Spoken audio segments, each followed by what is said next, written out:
السلام علیکم ورحمۃ اللہ وبرکاتہ۔ حاضر ہیں دلچسپ اور معلوماتی سیریز تاریخی فیصلے ہسٹورک ڈیسیجن میں۔ ناظرین، اس دنیا میں کون سا ایسا انسان ہے جو مرنا چاہتا ہے، اس دنیا کی لذتوں اور خوبصورتیوں کو چھوڑ کر جانا چاہتا ہے؟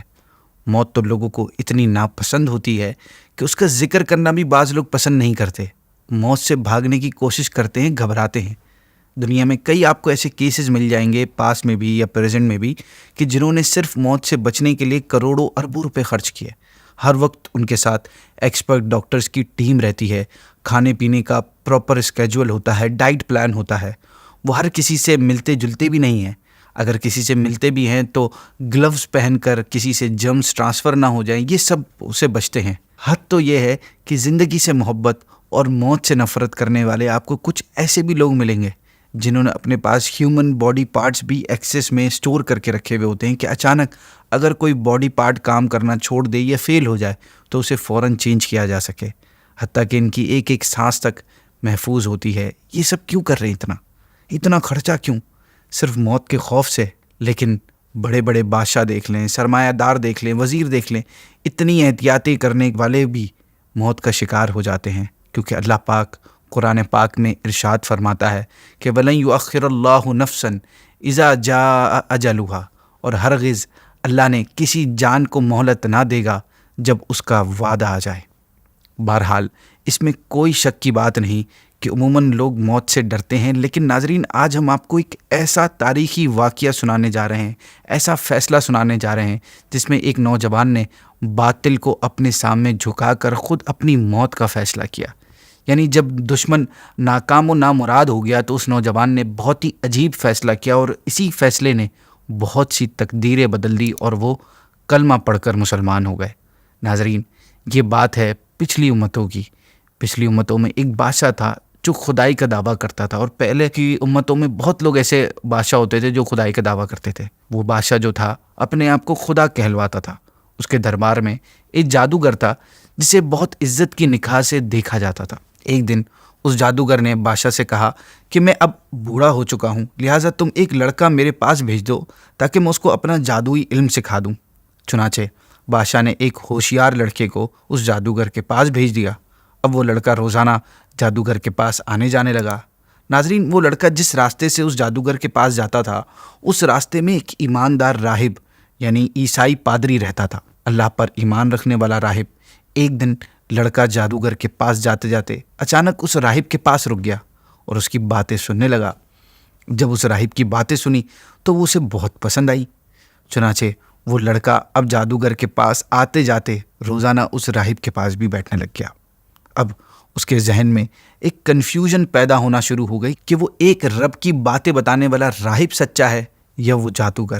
خیر، پھر ایک دن یہ ہوا کہ وہ لڑکا کہیں سے گزر رہا تھا کہ اس نے دیکھا کہ ایک بڑا اور خطرناک جانور انسانوں کا راستہ روکے ہوئے ہے۔ لڑکے نے یہ منظر دیکھ کر اپنے دل میں کہا کہ آج پتہ چل جائے گا کہ جادوگر سچا ہے یا راہب۔ یہ سوچ کر لڑکے نے ایک پتھر اٹھا کر یہ دعا مانگی کہ یا اللہ، اگر تیرے نزدیک یہ مذہب جادوگر سے زیادہ مقبول و محبوب ہے تو اس جانور کو اس پتھر سے قتل فرما دے۔ یہ دعا کر کے اس لڑکے نے چھوٹے سے پتھر کو اپنی پوری طاقت سے اس جانور کی طرف پھینکا۔ ناظرین، پتھر کے لگتے ہی وہ خطرناک اور بڑا جانور ایک جھٹکے میں مر کر ڈھیر ہو گیا اور لوگوں کا راستہ کھل گیا۔ لڑکے نے راہب سے یہ پورا واقعہ شیئر کیا تو راہب نے اس سے کہا کہ اے لڑکے، خدا کی بارگاہ میں تیرا مرتبہ بلند ہو گیا ہے، لہٰذا اب عنقریب تو امتحان میں ڈالا جائے گا، اس لیے کسی سے میرا پتہ نہ بتانا اور امتحان کے وقت صبر کرنا۔ ناظرین، اس واقعے کے بعد اس لڑکے کی کثرت سے کرامات ظاہر ہونے لگی۔ اس کی دعاؤں سے پیدائشی اندھے اور کوڑی والے لوگ شفا پانے لگے۔ وقت گزرتا گیا، آہستہ آہستہ بادشاہ کے دربار میں بھی اس کا چرچا ہونے لگا، اس کی باتیں ہونے لگی۔ اسی دوران بادشاہ کا ایک قریبی ساتھی تھا جو اچانک اندھا ہو گیا۔ وہ اس لڑکے کے پاس بہت سے ہدیے اور تحفے لے کر پہنچا اور اپنی آنکھوں کی شفا یابی کے لیے دعا کا کہا۔ لڑکے نے اس سے کہا کہ اگر تو اللہ پاک پر ایمان لے آئے تو میں تیرے لیے دعا کروں گا۔ چنانچہ وہ ایمان لے آیا، جس کے بعد لڑکے نے اس کی بینائی کے لیے دعا کر دی۔ دعا کرتے ہی فوراً اس کی آنکھیں روشن ہو گئیں اور اس کی بینائی لوٹ آئی۔ اب جب یہ بادشاہ کے دربار میں گیا تو بادشاہ نے اس سے پوچھا کہ تمہاری آنکھوں میں بینائی کیسی آ گئی؟ تو بادشاہ کے اس قریبی ساتھی نے جواب دیا کہ میرے رب نے میری آنکھیں عطا فرمائی ہیں۔ اس جملے پر بادشاہ غضبناک ہو گیا اور اس نے کہا کہ میرے سوا بھی تمہارا کوئی رب ہے؟ تو اس نے کہا ہاں، اللہ پاک میرا اور تیرا، ہم دونوں کا رب ہے۔ ناظرین، اس کے بعد بادشاہ نے اسے طرح طرح کی سزائیں دے کر پوچھا کہ کس نے تجھے یہ بتایا ہے؟ بالآخر اس نے لڑکے کا نام بتا ہی دیا۔ پھر بادشاہ نے اس لڑکے کو قید کر کے اتنا پٹوایا کہ اس نے بھی اس راہب کا نام بتا دیا۔ بادشاہ نے راہب کو گرفتار کر کے اس سے کہا کہ تم اپنے عقیدے کو چھوڑ دو، مگر راہب نے صاف صاف کہہ دیا کہ میں اپنے اس عقیدے پر آخری دم تک قائم رہوں گا۔ یہ سن کر بادشاہ آگ بگولا ہو گیا اور اس نے راہب کے سر پر آرا چلوا کر اس کے 2 ٹکڑے کر دیے۔ اس کے بعد بادشاہ نے اپنے اس قریبی ساتھی کے سر پر بھی آرا چلوا کر اسے بھی شہید کر دیا۔ بادشاہ نے اس لڑکے کو سپاہیوں کے حوالے کر دیا اور انہیں حکم دیا کہ اسے پہاڑ کی چوٹی پہ چڑھا کر اوپر سے نیچے گرا دو۔ سپاہی اس لڑکے کو لے کر پہاڑی پر چڑھے تاکہ بادشاہ کے حکم پر عمل کرتے ہوئے اسے پہاڑ سے نیچے پھینک دیں۔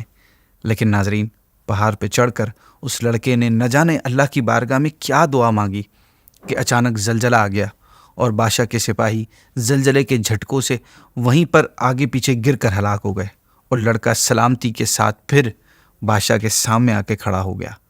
اسے اپنے سامنے زندہ دیکھ کر بادشاہ طیش میں آ گیا اور پھر اس نے حکم دیا کہ اس لڑکے کو کشتی میں بٹھا کر سمندر میں لے جاؤ اور سمندر کی گہرائی میں اسے لے جا کر اسے غرق کر دو۔ چنانچہ بادشاہ کے سپاہی اسے کشتی میں بٹھا کر لے گئے۔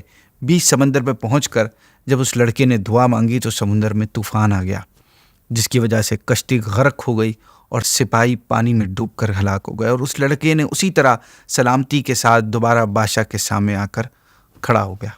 اب بادشاہ حیران تھا، یہ دوسرا واقعہ تھا، یہ کوئی اتفاق نہیں ہو سکتا۔ اب ناظرین، اس لڑکے نے عجیب بات کہی، بڑا عجیب کام، بڑا عجیب فیصلہ کیا۔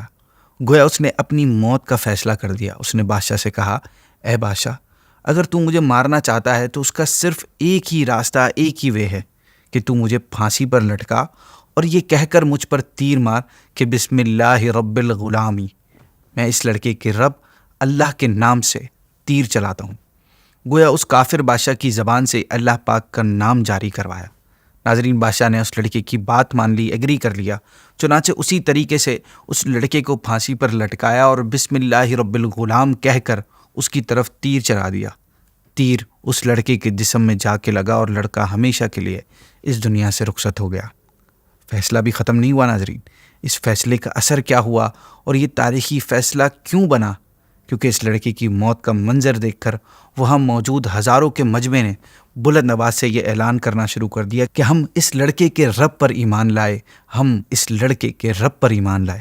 کیونکہ وہ لوگ دیکھ چکے تھے کہ جس بادشاہ کو وہ خدا مانتے تھے، وہ تو خود اپنے کام میں کامیابی حاصل کرنے کے لیے کسی اور خدا کو پکار رہا ہے۔ وہ خدا جس کا نام لے کر اسے کامیابی ملی، اس کا مطلب یہ کہ بادشاہ اصلی خدا نہیں ہے۔ بادشاہ یہ منظر دیکھ کر غصے میں بوکھلا گیا اور اس نے ان سب کو سزا دینے کے لیے ٹھان لی۔ اس نے گڑھا کھدوا کر اس میں آگ جلوائی۔ جب آگ کے شعلے خوب بلند ہونے لگے تو اس نے اللہ پاک پر ایمان لانے والوں کو پکڑوا کر اس آگ میں ڈالنا شروع کر دیا، یہاں تک کہ 77 اہل ایمان کو اس ظالم بادشاہ نے آگ میں جلا ڈالا۔ ناظرین، اس لڑکے کے اس فیصلے کی برکت سے ان لوگ کے دل میں کیسا مضبوط ایمان پیدا ہوا کہ انہوں نے موت کو تو ایکسیپٹ کر لیا مگر اللہ پر ایمان نہیں چھوڑا۔ آخرت میں ایک ایمان والی عورت اپنے بچے کو گود میں لیے آئی اور جب بادشاہ نے اس کو آگ میں ڈالنے کا ارادہ کیا تو وہ کچھ گھبرائی۔ اس کی گھبراہٹ دیکھ کر اس کے دودھ پیتے بچے نے اس سے کہا، اے میری ماں، صبر کر، تو حق پر ہے۔ بچے کی آواز سن کر اس کی ماں کا جذبہ ایمانی بیدار ہو گیا اور اس پر اطمینان کی کیفیت طاری ہو گئی۔ پھر اس ظالم بادشاہ نے اس مومنہ عورت کو اور اس کے بچے کو بھی آگ میں پھینکوا دیا۔ ناظرین، یہ ظالم بادشاہ اور اس کے ساتھی اس گھڑے کے کنارے ایمان والوں کے آگ میں جلتا دیکھ کر کرسیوں پر بیٹھ کر مزے لے رہے تھے، اپنی کامیابیوں پر خوشی منا رہے تھے اور کہہ کے لگا رہے تھے کہ اچانک ایک دم قہر الہی نے ان ظالموں کو اپنی گرفت میں لے لیا۔ وہ اس طرح کے گھڑے کی آگ کے شعلے اس قدر بھڑک کر بلند ہوئے کہ بادشاہ اور اس کے ساتھیوں کو آگ نے اپنی لپیٹ میں لے لیا اور سب کے سب ایک ہی لمحے میں جل کر راکھ ہو گئے، اور باقی تمام دوسرے اہل ایمان کو اللہ پاک نے اس کافر اور ظالم بادشاہ کے شر سے بچا لیا۔ اللہ پاک ہمارا بھی ایمان مضبوط کرے اور ہمیں بھی حق کے راستے پر چلنے کی توفیق دے۔ اسی کے ساتھ ہی ناظرین آج کی ایپیسوڈ کو اینڈ کرتے ہیں۔ انشاءاللہ آپ سے